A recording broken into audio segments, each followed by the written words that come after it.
নমস্কার, সবাই কেমন আছো? আশা করছি ভালো আছো। নতুন একটা ভিডিওতে তোমাদের সব্বাইকে স্বাগত। আজকে ছিল নীল ষষ্ঠী বা নীলের বাতি যারা দেয় আর কি।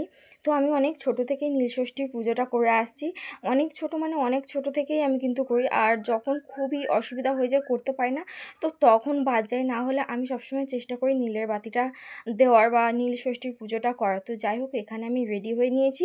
সকালবেলায় স্নান করে তারপর এখানে দেখিয়ে দিলাম যে আমি পুজো দিতে যাব বলে কি কি গুছিয়ে নিয়েছি। এখানে ঘটিতে নিয়েছিলাম দুধ, ডাবের জল, গঙ্গার জল, ঘি, মধু সবকিছু একসঙ্গে মিক্সড করে নিয়েছি।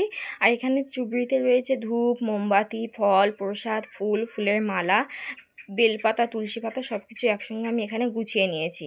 ভোর থেকেই মন্দিরে প্রচুর লোক আসছে পুজো দিতে, যার জন্য মা বাড়িতে পুজো দিয়েছে, মন্দিরে আজ যেতে পারিনি। তো আমি যাচ্ছি এখন মন্দিরে পুজো দিতে। গুটি গুটি পায়ে বেরিয়ে পড়েছি বাবার মাথায় জল ঢালতে আর মন্দিরে পুজো দেওয়ার উদ্দেশ্যে। তো এই যে দেখো কত দোকানপাট বসেছে। নীলেবাতিতেও ছোটোখাটো একটা মেলাই হয় আমাদের এখানে। তো চলো মেলাটা না হয় পরে দেখাবো, আগে দেখি মন্দিরের কি অবস্থা, কত দূর কি লাইন রয়েছে। তো যতটুকু পারছি আমি এই মুহূর্তে দেখাচ্ছি যে কি কি দোকানপাট বসেছে না বসেছে, আর পরেও আমি তোমাদেরকে দেখানোর চেষ্টা করব। আর এই যে ভাড়াটা থেকে কিন্তু ওই ত্রিশূল ঝাঁপ হয়েছিল, সেই ভাড়াটা এখনও রয়েছে, খোলা হয়নি, মেলার পরেই খোলা হবে। এবছর এত প্রসাদের দোকান বসার কারণও আছে, কারণ যারা মানে 12 মাস দোকান দেয় না, শুধু মেলার সময় দোকান দেয়, তাদের অনেকেরই মাল থেকেই গিয়েছে, বিক্রি হয়নি। তাই নীলের বাতিতেও সবাই দোকান দিয়েছে, যতটুকু বিক্রি করে দেওয়া যায় সেটাই আর কি। একদম লস খেয়ে যাওয়ার থেকে তো কিছুটা তো বিক্রি হোক। যদিও আমাদেরও কিন্তু নীলের বাতিতে দোকান দেওয়া হয়েছিল, তার কারণ আমাদেরও অনেকটাই মানে প্রসাদের জিনিস থেকে গিয়েছিল সেই কারণে। আর এত লস খেয়ে যাওয়ার কারণ হচ্ছে কি, ঠিক যেই মুহূর্তে মানে সবাই জল ঢালবে, প্রসাদ কিনবে, পুজো দেবে, সেই মুহূর্তে কিন্তু ঝড় বৃষ্টি হয়েছিল। তোমরা জানোই চৈত্র মাসের একদম শেষের দিকে রাত্রে হয়েছিল ওটা। আর তার থেকেও বড় সমস্যা হচ্ছে যেটা হচ্ছে ওই যে ছাপা সন্দেশ যে বিক্রিটা হয়, সেই সন্দেশওয়ালারা এত পরিমাণে এখানে চলে আসে যে অনেকে হচ্ছে কি বাতাসা আর কিনতে চায় না, অনেকেই ছাপা সন্দেশ কিনে নিয়েই পুজো দেয়। তো এই দুটো সমস্যা, একটা ওয়েদার আর একটা এই ছাপা সন্দেশ, এই দুটোর কারণেই মানুষ এত ঝাড় খেয়ে গিয়েছে।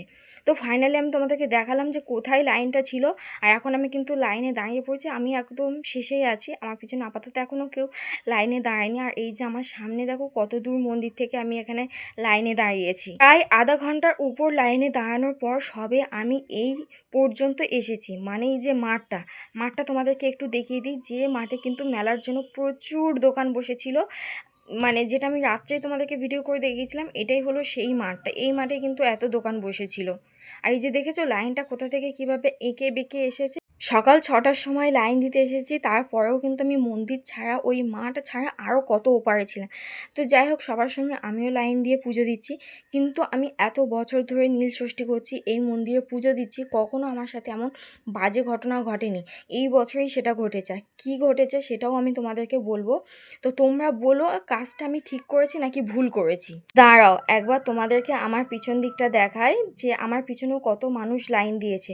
তবে আমার মনে হয় সকালবেলাতে পুজো দিতে আসলেই বোধহয় এত লাইন পড়ে। দুপুর বা তারও একটু পরে আসলে তখন থেকে কিন্তু আর এত লাইন পড়ে না, অনেক ফাঁকা হয়ে যায় আর খুব ভালোভাবে পুজো দেওয়া যায়। প্রায় 1 ঘন্টার উপর লাইনে দাঁড়ানোর পর সবে আমি এই দালানের কাছে এসেছি, অর্থাৎ মন্দিরের উল্টো দিকে যে দালানটা আছে সেখানে। তো এই ছাওয়ার ভিতর থেকে কিন্তু লাইনটা গিয়েছে।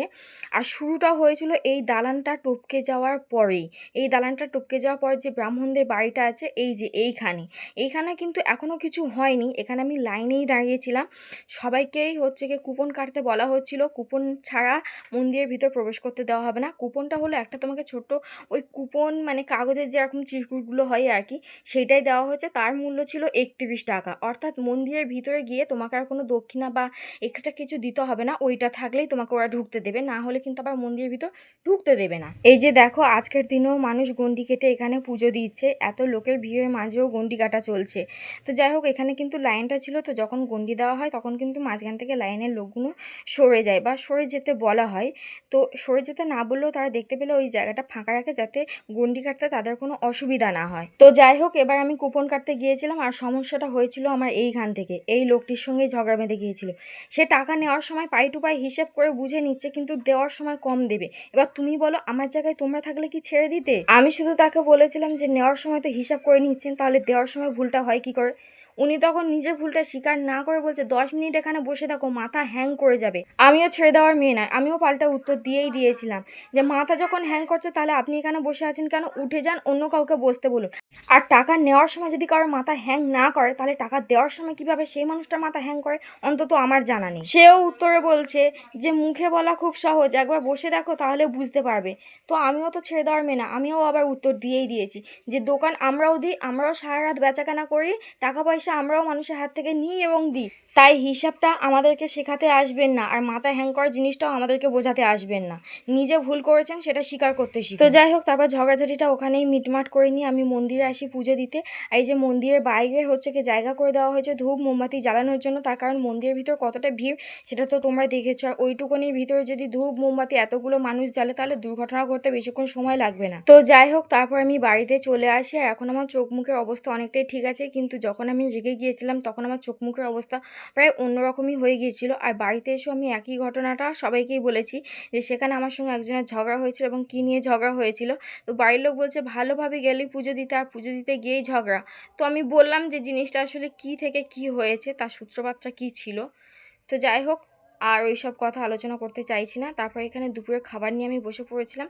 গরম গরম লুচি ছিল, ঘুগনি ছিল, আর ছোলার ডাল ছিল, আর মিষ্টিও ছিল। মিষ্টিটা আমি খাইনি, তো একদম দেখতে পাচ্ছ লুচিটা একদম গরম আর কতটা ফোলা ছিল। চলো খেতে খেতে তোমাদেরকে কয়েকটা প্রশ্ন করি। আচ্ছা, রেগে গেলে কি তোমাদের সাথেও এরকমটা হয় যে হাজারটা কথা বলতে চেয়েও তোমরা একটাও কথা বলতে পারো না?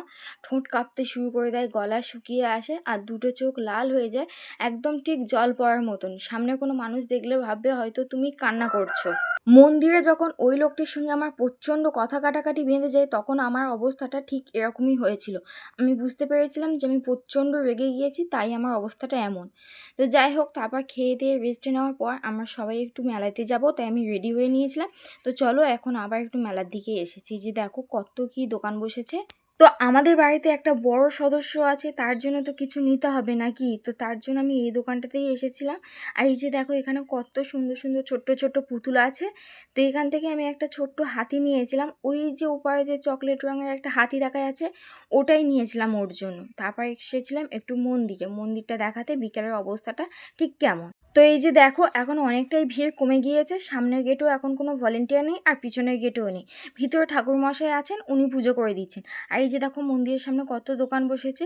এগুলো কিন্তু মেলার সময় ছিল না, নীলের বাতির সময়তেই বসে এই দোকানগুলো। সন্ধ্যার পর এই মন্দিরটা আবার পরিষ্কার করা হবে, মন্দিরের চারপাশটাও খুব ভালো করে পরিষ্কার করা হবে। পরিষ্কার পরিচ্ছন্ন করে তারপর কিন্তু বাতি দেওয়া হবে, কারণ আমাদের এখানে যারা সন্ন্যাসী হয়েছিল তারা কিন্তু এখনো পর্যন্ত বাতি দেয়নি। সারাদিন উপোস থেকে সন্ধ্যাবেলায় তারা বাতি দিয়ে উপোস ভঙ্গ করে, আর খায় কিন্তু ঠান্ডা জিনিস, মানে সাবু বা ফল এইসব জিনিসই খায়, তারা কিন্তু গরম কিছু খায় না। তো এখানে এখন চলছে কুমির তৈরি, সমস্ত সন্ন্যাসীরা মিলে এখানে কুমির তৈরির কাজে একে অপরকে সাহায্য করছে। তারপর এখান থেকে গিয়েছিলাম মন্দিরের যে পুকুরটা আছে সেই পুকুরটা দেখাতে। পুকুরটার এখন কি অবস্থা, এটাই হলো সেই পুকুরটা যেটা আমার মানসিক পুজোর সময় আমি এখানেই স্নান করে গন্ডি কাটা শুরু করেছিলাম। তো দেখছো পুকুরের চারপাশটা কি অবস্থা, বিশেষ করে পুকুরের জলটা। আর এই যে এটা হলো একটা বাদাম গাছ আছে, আর এখানেও বেশ কিছু প্রসাদের দোকান রয়েছে। এই যে দেখো চারদিকে প্রসাদের দোকান। আর এই যে হচ্ছে এটা একটা বাদাম গাছ, আমরা ছোটোবেলা থেকে দেখে আসছি এই বাদাম গাছটা, কিন্তু এটা কি বাদাম সেটা ঠিক জানি না। যদি কখনো এই গাছ থেকে বাদাম পাই তাহলে আমি তোমাদেরকে দেখাবো। তবে একটা সময় প্রচুর বাদাম কুড়িয়েছি। তারপর এখানে চলে এসেছিলাম সেই দাদুকে খুঁজে লেবু জল নিতে। তো চলো এই দাদু এবার কীভাবে লেবু জল বানায় সেটাই তোমাদেরকে দেখায়।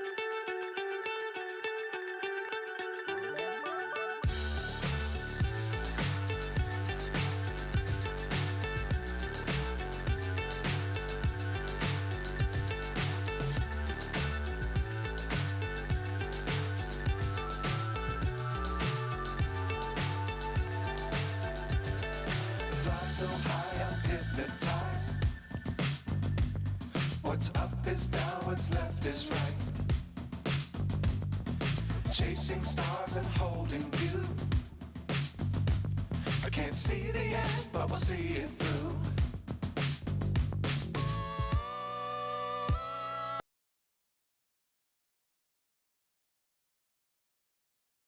তো দাদুটা এখানে আমাকে জিজ্ঞেস করেছিল যে এতে কি কালার দেবো, তো আমি বলেছিলাম যে হ্যাঁ কালার দিয়েই বানাও।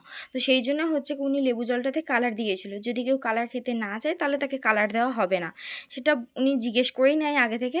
তো যাই হোক, এখানে উনি আগে কালারটা দিয়েছিল, তার আগে কিন্তু বরফের টুকরো দিয়েছিল, বিট নুন দিয়েছিল, তারপর এখানে যে লেবু জলটা দিল, দিয়ে ভালো করে কালারটার সঙ্গে মিক্সড করে দিচ্ছে। তো চলো, এখন আমাদের লেবু জল রেডি, এবার এটাকে টেস্ট করার পালা। তবে আমি এখন খাবো না, আমি আবার এক মহারানীকে দিয়ে টেস্ট করবো, যে আমাকে দিয়ে লস্যি টেস্ট করিয়েছিল। তো ওকে আমি জিজ্ঞেস করলাম যে কেমন, তো ও বলল যে ভালো। ও বাড়ি চলে যাচ্ছিলো, তার জন্যই রেডি হয়ে নিয়েছিল। তারপর এখানে এসেছিলাম কুমিরটাকে আবার দেখতে, তো এখানে দেখলাম যে কুমিরটা রেডি হয়ে গিয়েছে, শুধু ওর গায়ে যে কাঁটাগুলো থাকে সেইগুলোই দেওয়া হচ্ছিল। এগুলো দেওয়া হচ্ছিল কাঁচা খেজুর। তবে এই কুমিরটারও নাকি একটা পৌরাণিক গল্প আছে, কিন্তু কি গল্প সেটা আজও পর্যন্ত আমার জানা হলো না। তো কুমিরটার সামনে দেখো একটা মাটির ছোট মানুষ করে দেওয়া হচ্ছে। এই কুমিরটাকেই কিন্তু আবার ভোরবেলাতেই কাটা হবে, আর কাটবে এই সন্ন্যাসীরা মিলে, অর্থাৎ যেদিন চড়কের দিন সেই দিনই হচ্ছে কি এই কুমিরটাকেই কাটা হয়। তো গল্পটা কি সেটা আমি জানি না, তাই যেহেতু তোমাদেরকেও শেয়ার করতে পারলাম না। তো এই যে দেখো কত বড় কুমিরটা করেছে। কুমিরটা রেডি করে নিয়ে সন্ন্যাসী যারা আছে তারা বাড়ি যাবে, বাড়ি গিয়ে স্নান করে রেডি হয়ে আবার আসবে মন্দিরে বাতি দিতে বা পুজো দিতে।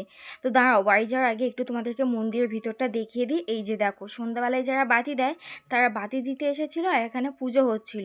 আর এখন দেখো কত ভালোভাবে ধীরে সুস্থে মানুষ পুজো দিতে পারছে, তার কারণ এখন তো ভিড় কম, লোকের চাপও কম, তাই ভালোভাবেই তারা পুজো দিতে পারছে, বাতি জ্বালতে পারছে, জল ঢালতে পারছে। তো চলো এবার বাড়ির দিকে যাব। আজকে ভিডিওটা এইটুকুই, আর ভিডিওটা কেমন লাগলো জানিও।